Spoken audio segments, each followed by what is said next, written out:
প্রচন্ড ঝড় বৃষ্টি বইছে বাইরে। তারই মাঝে ঝনঝন শব্দ তুলে ঢুকছে ট্রেনটি কালিন্দীপুর স্টেশন। ভেতরে জানালার ধারে এক যুবক নিশ্চুপ বসে আছে। বয়স হবে আনুমানিক 27-28। নিজের ভাবনাতেই যেন ডুবে আছে সে।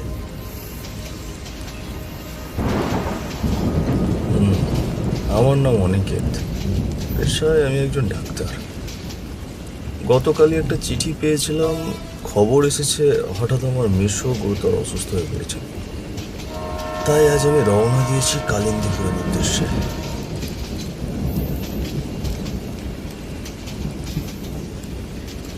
দেখি, রাত তো বাজে 11টা। এই সময় পুরো স্টেশন ফাঁকা হয়ে আছে। তার উপর বাইরের ঝড় বৃষ্টির বেগ তো বেড়েই চলেছে। যদি এখন কোনো গাড়ি না পাই তাহলে তো ভীষণ বিপদে পড়তে হবে।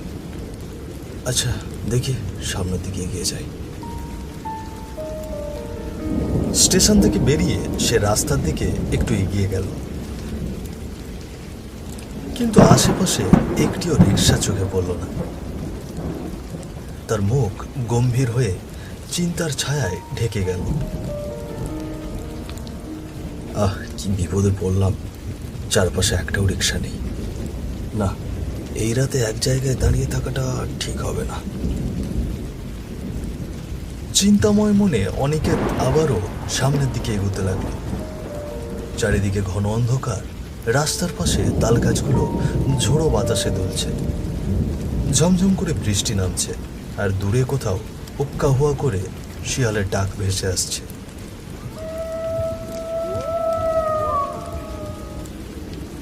ঠিক তখনই অনিকেতের চোখে পড়ল সামনে থেকে একজন লোক সাদা ধুতি ফতুয়া পরে রিক্সা চালিয়ে তার দিকে এগিয়ে আসছে।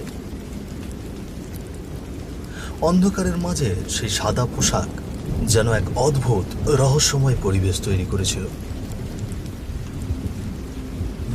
মনে হচ্ছে সত্যি একজন রিক্সা চালিয়ে আসছে, কিন্তু তার গায়ে যে সাদা ধুতি ফতুয়া, এই অন্ধকারে তা কেমন যেন অস্বাভাবিক মনে হচ্ছে। যাক, একটু দাঁড়িয়ে থাকি, যদি রিক্সা হয় তবে উঠে পড়ব। কিছুক্ষণের মধ্যে রিক্সাওয়ালাটি অনিকেতের সামনে এসে রিক্সা থামালো। তার ঠোঁটে ফুটে উঠল অদ্ভুত এক রহস্যময় হাসি, যা দেখে অনিকেতের বুকের ভেতর কেমন যেন শীতল স্রোত বয়ে গেল। কি ব্যাপার, আপনি এইভাবে হাসছেন কেন? বাবু, আপনাকে দেখেই হাসিটা বেরিয়ে এলো। এমন ঝড় বৃষ্টিতে ভিজে কাকের মতো দাঁড়িয়ে আছে। তবে সাবধান, এত রাতে গ্রামের পথে একা হেঁটে বেড়ানো মোটেই ভালো না, আর এমনটি কখনো করবেন না।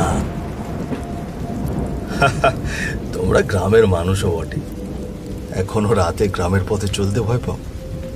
আচ্ছা ছাড়ো, আমি পাঁচুর মোড়ে যেতে চাই, আপনি কি যাবেন? উঠে পড়ুন। অনিকেত রিক্সায় উঠে পড়ল। রিক্সাওয়ালা ধীরে ধীরে বৃষ্টির ভেজা পথ ধরে রিক্সা টেনে নিয়ে যেতে লাগল।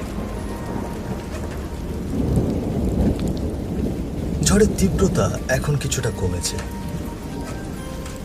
তবে রাস্তা যেন একদম নিঃসঙ্গ শ্মশানের মতো খুঁতখুঁতে নীরবতায় ঢেকে গেছে।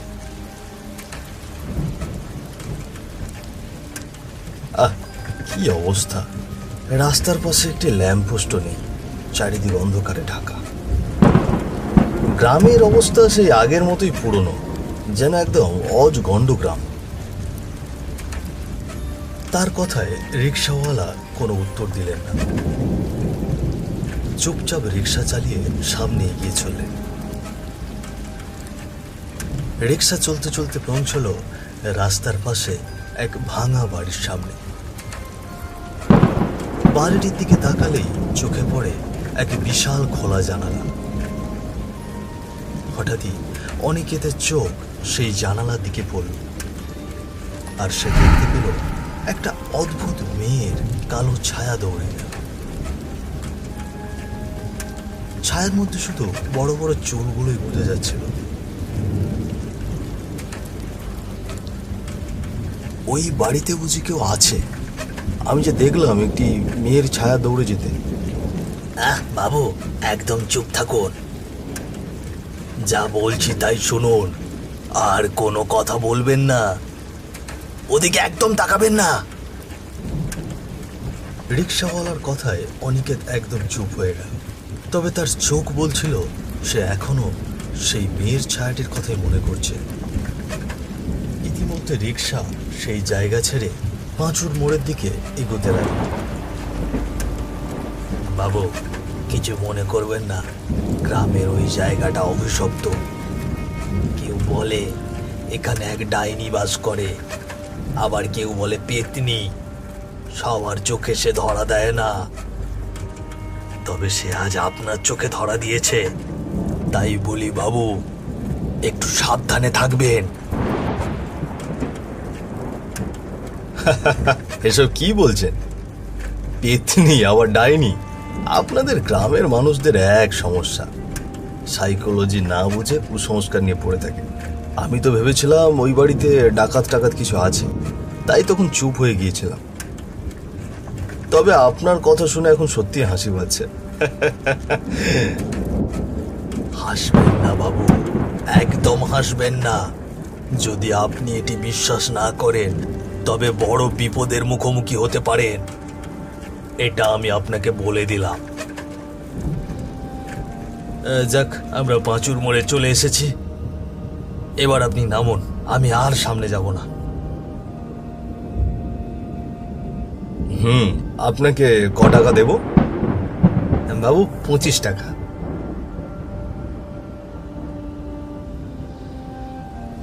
রাত আনুমানিক 2টো। অনেকে তার মাসির বাড়িতে একটি ঘরে শান্তিতে ঘুমোচ্ছে। পাশে খোলা একটি জানালা, সেই দিক দিয়ে দেখা যাচ্ছে বাইরে ঝিরিঝিরি বৃষ্টি পড়ছে। ঠিক তখনই হঠাৎ ঘরে ঝোলানো লণ্ঠনটি নিচে পড়ে গেল,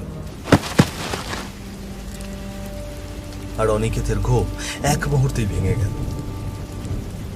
সে চমকে উঠে খাটে উঠে বসে পড়ল। একই লণ্ঠনটা কিভাবে পড়ে গেল? বাইরে হালকা বৃষ্টি, তবে কোনো বাতাস তো নেই।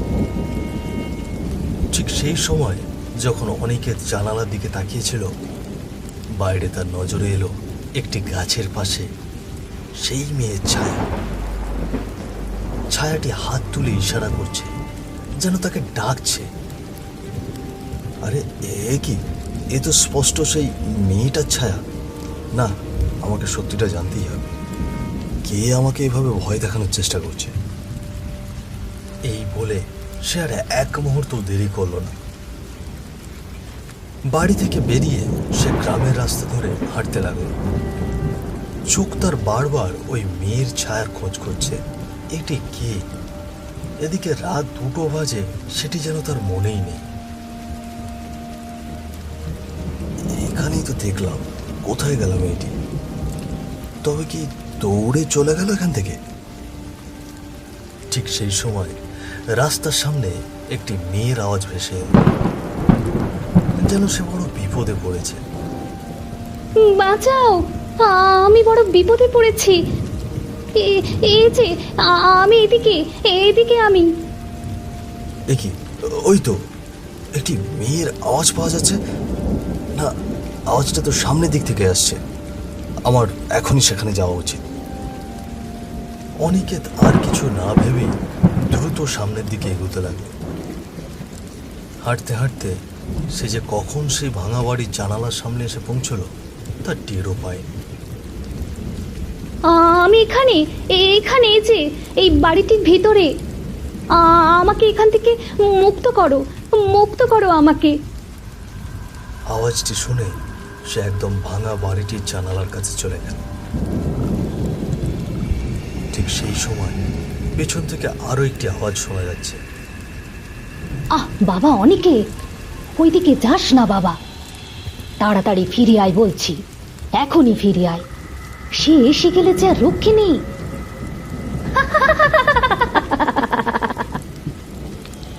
কিন্তু অনেক দেরি হয়ে গেছে। অনিকেতের সামনে হঠাৎ এক ভয়ঙ্কর হাসি হাসতে হাসতে হাজির হলো একটি মেয়ের অবয়ব। চোখ তার লাল টকটকে এবং সামনে দুটো দাঁত একদম বেরিয়ে আছে, যেন এখনই সে শরীরের সব রক্ত চুষে খাবে। বাতাসে সে উঠছে, আর সেই ভয়ানক দৃশ্য এমনভাবে ছড়িয়ে পড়লো যে মনে হলো অনিকেতের পুরো শরীর থেকেই আত্মাই বেরিয়ে গিয়েছে। কি বললি? ফিরে আয়? ফিরে আয় মানে? আমি দীর্ঘ 2 বছর ধরে ওর অপেক্ষা করছি, আর ওকে ফিরে যেতে দেব? আজ পেয়েছি তোর ভাতিজাকে।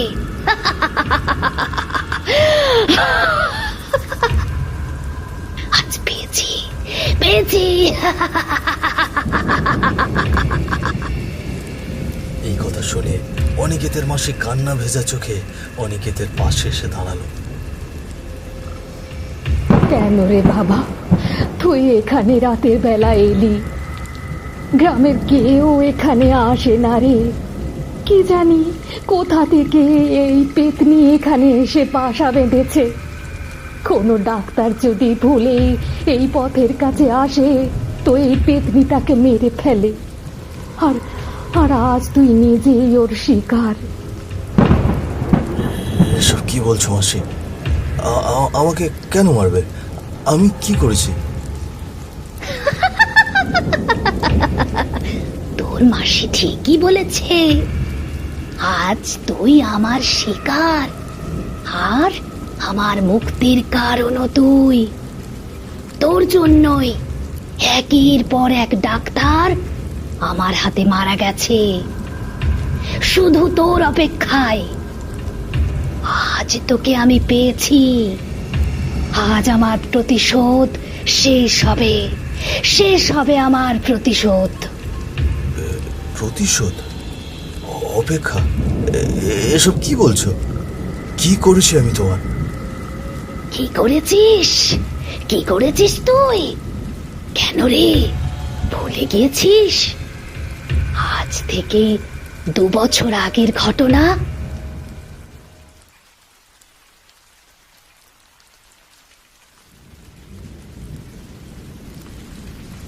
বাইরে তখন প্রচন্ড ঝড় বৃষ্টি বইছে। গ্রামের সব ঘরেই রাতের বাতি নিভে গেছে, তবে গ্রামের একদম শেষ প্রান্তে একটি বাড়ির ঘরে এখনো আলো জ্বলছে, আর বাইরে থেকে ভেসে আসছে এক অদ্ভুত করুণ সুর।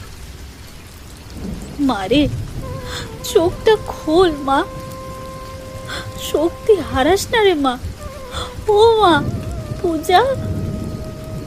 ঘরের ভেতরে খাটে শুয়ে আছে এক অসুস্থ মেয়ে, বয়স হবে 18-19।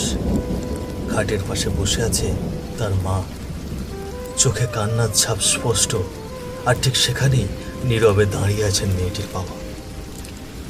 ওগো, দেখো না, মেয়ে কোনো কথা বলছে না। তুমি দাঁড়িয়ে আছো কেন?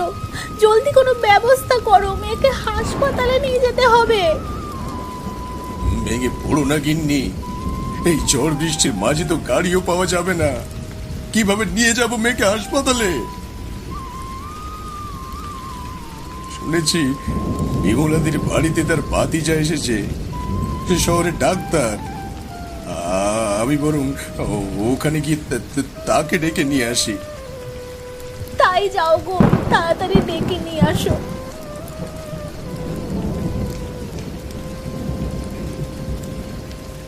কিছুক্ষণ পরে অসুস্থ মেয়েটির বাবা বিমলাদিকে ও তার সাথে তার ভাতিজা ডাক্তার অনিকেতকে নিয়ে আসলো।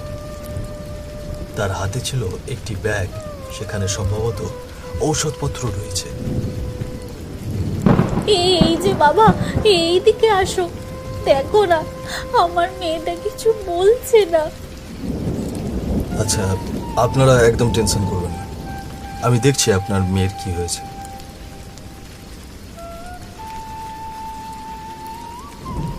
তার হাতে থাকা বক্স থেকে কিছু যন্ত্রপাতি বের করে তিনি মেয়েটিকে পরীক্ষা করতে শুরু করলেন। এত জ্বর নিয়ে কেউ বসে থাকে? আপনাদের আরও আগে আমাকে ডাকা উচিত ছিল। আচ্ছা, আমি ওকে কিছু ওষুধ খাইয়ে দিয়েছি। আশা করি একটু পরে সে হালকা আরাম পাবে।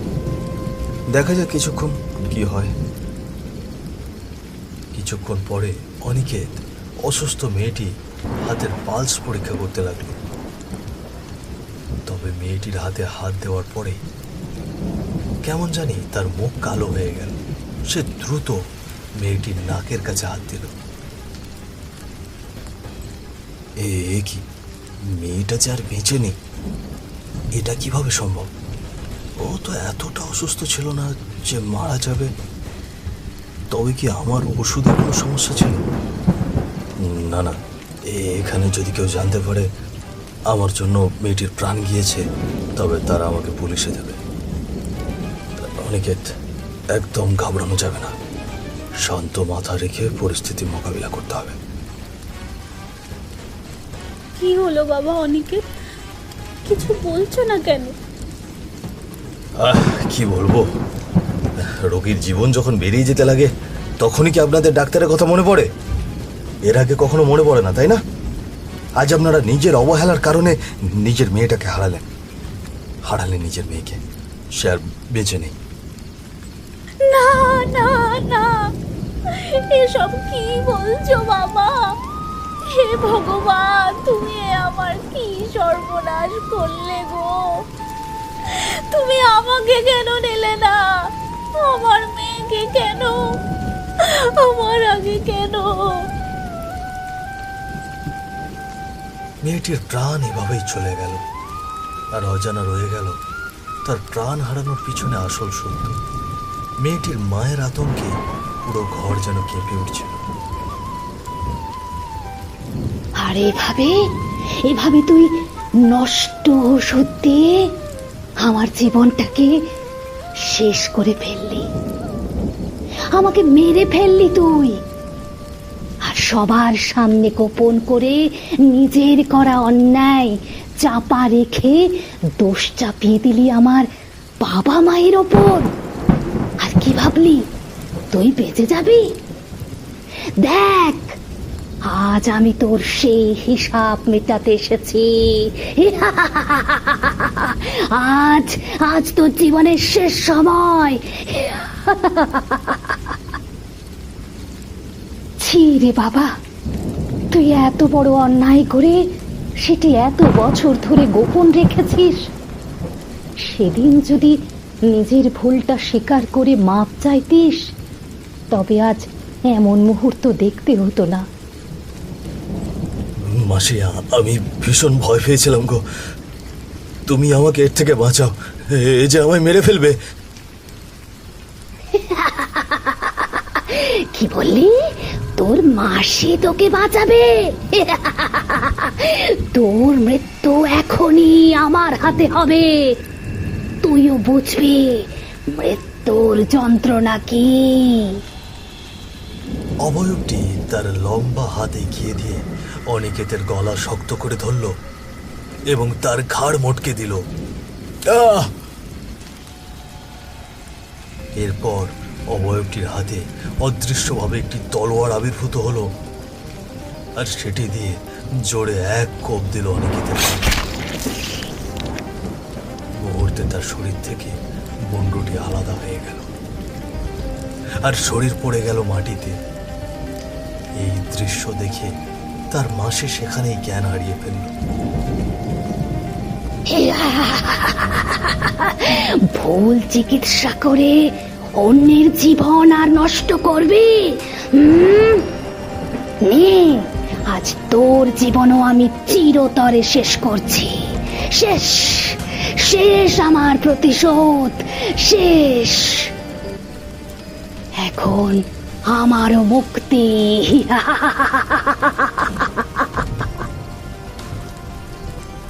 তারপর মেয়েটির অবয়ব হাসতে হাসতে ধোঁয়াশার আভায় আবির্ভূত হয়ে সেখান থেকে অদৃশ্য হয়ে গেল। তাই বলা যায় জীবনের প্রতি দায়িত্বশীল হওয়া কতটা জরুরি তা আমরা ভুলে গেলে কখনো কখনো অল্প সময় ঘটে যাওয়া ভুলের জন্য প্রাণহানি পর্যন্ত ঘটতে পারে। অনিকেতের গল্প আমাদের মনে করিয়ে দেয় সতর্কতা, দায়িত্ববোধ এবং সঠিক চিকিৎসার মূল্য কতটা অপরিসীম।